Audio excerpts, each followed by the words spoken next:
Oh, hello YouTube. I've seen Alexander Payne's The Holdovers. Let's watch the trailer and talk about it. The Holdovers. There'll be just one boy holding over this Christmas. Please, pretend to be a human being. Mr. Hunnam isn't easy to like. Do you think I want to be babysitting you? I could have been spending the rest of my vacation reading mystery novels. But the New York Times, Vanity Fair, Entertainment Weekly, and top critics everywhere are falling in love with The Holdovers. You just earned yourself a detention. Being here with you is already one big detention. Son of a, that's another detention. Director Alexander Payne reunites with Paul Giamatti for the first time since Sideways, and the result is pure movie magic. That was just lovely. Is that an actual compliment? The Holdovers is one of the finest of Payne's career. It's raucously funny and irresistibly entertaining. It's a perfect 10. I think you're erratic and belligerent. Are you trying to look down my shirt? No. Yes, but you've got time to turn things around. I was going to tell you the same thing. The Holdovers, rated R. So, The Holdovers, Alexander Payne's most recent film, just released this weekend here in the UK. I think in the States it probably came out in about November, December time, and might even already be on streaming in the States.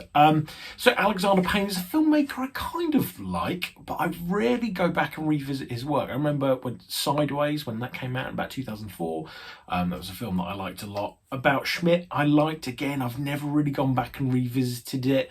And then, but Downsizing, which I think was his last feature, and I'm guessing that was about 2018, 2019. That was a film I kind of thought was really weird and unusual and kind of played on my mind, and weird and unusual in some ways, not in a good way, but I've actually gone back and I have revisited that kind of a couple of times, and that is a film that I kind of feel like wasn't really kind of not understood, but it didn't really kind of get the love that maybe it should have done at the time. Anyway, he's back now with The Holdovers. And the story is about a set in the very early 70s, a boys' boarding school, and it's set at Christmas time, where one of the pupils is unable to go home due to his family circumstances.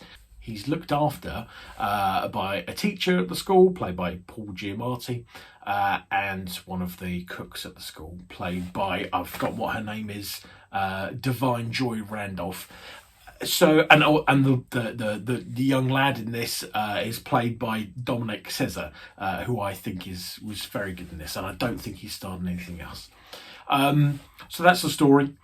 I think the key thing to say about this, and probably what I'm not really adding that's new to the conversation, this feels like a film that it feels like an artifact from the 70s. This feels like an undiscovered Hal Ashby film from the, early 70s that we never saw. And I think Alexander Payne is I think openly has been a fan of Hal Ashby. I've got The Last Detail on Blu-ray, and he talks. There's an interview with Alexander Payne, him saying why The Last Detail is a film that he really admires. So Alexander Payne is really a lover of 70s cinema, and particularly Hal Ashby.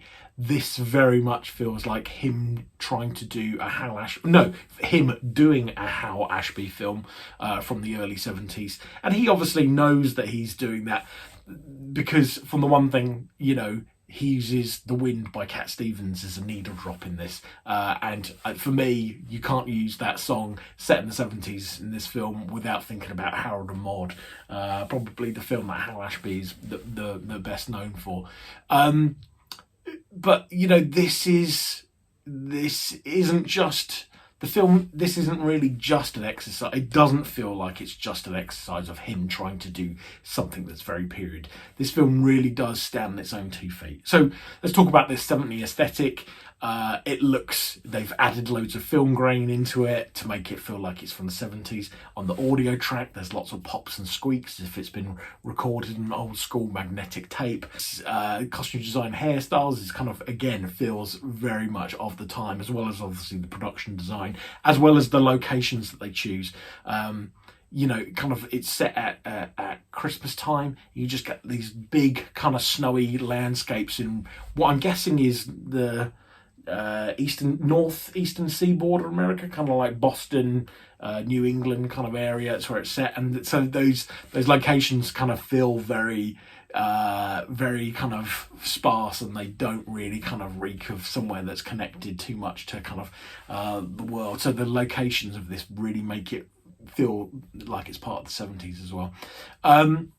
But the thing that, you can't just add film grain, you can't just add audio pops and squeaks to something to make, you can't just do that and have it be as successful as The Holdovers is, or feeling like a piece of 70s cinema.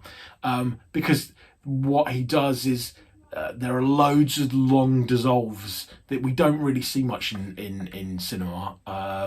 But Hal Ashby I watched The Last Detail somewhat recently, and there's lots of dissolves in there. But more than just these kind of using long dissolves of like transition device, he'll also just kind of like hold the shot that he's transitioning it into with the dissolve. He'll just hold it with like an inconsequential detail of someone kind of walking, and as the dissolve ends, the shot's then time to kind of move with the character. And again, just kind of feels like it's really thought through, of kind of feeling something is really kind of capturing the period through the medium.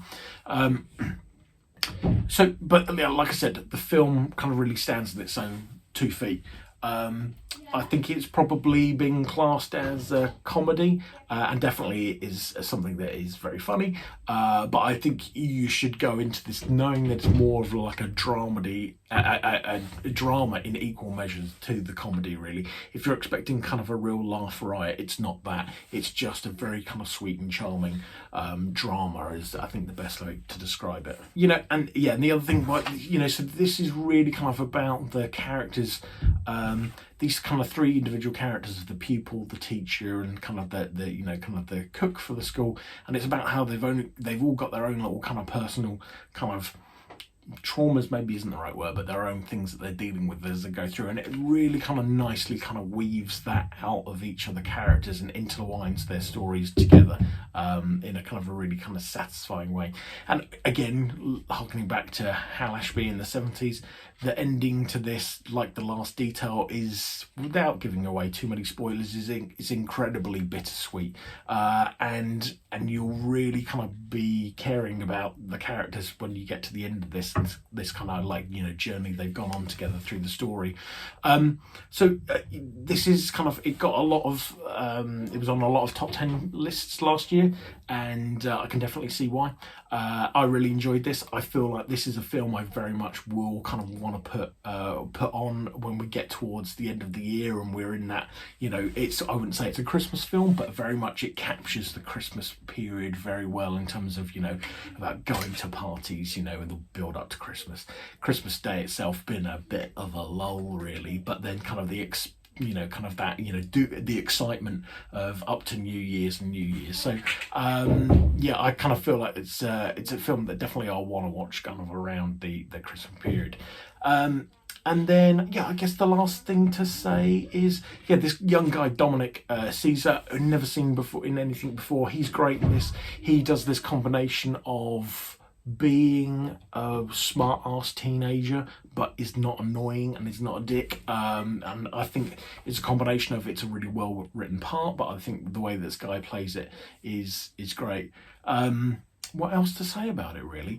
And I think the other thing to say is, I feel like probably more my choices of what I've kind of reviewed on this channel a lot, I would say, this is not, I've said a lot, this isn't a film for everyone, but I kind of feel like this is a film, there is swearing in it, but I feel this is a film that so many people could enjoy, but not in a kind of a forgettable 4-quadrant kind of way. I think it's great, and it's really charming, and if you want a great drama, you'll get that with this. If you want some kind of nice kind of laughs there's that element to it, and also just the craft of it. If you're kind of a cinema snob like me, I think you'll just really appreciate of what it's doing, and kind of like harkening back to the films of the 70s. So I really would recommend this for everyone. I think in some ways, as well as all the films of Hal Ashby, but something in kind of recent memory that I would tie it to. In some ways, I would say it's almost a little bit like Little Miss Sunshine in terms of how that's got a film that's got such broad appeal. you know, I would say it's probably a bit more of a drama than Little Miss Sunshine, but it has that kind of same feel of equal measure of kind of bittersweet comedy and drama.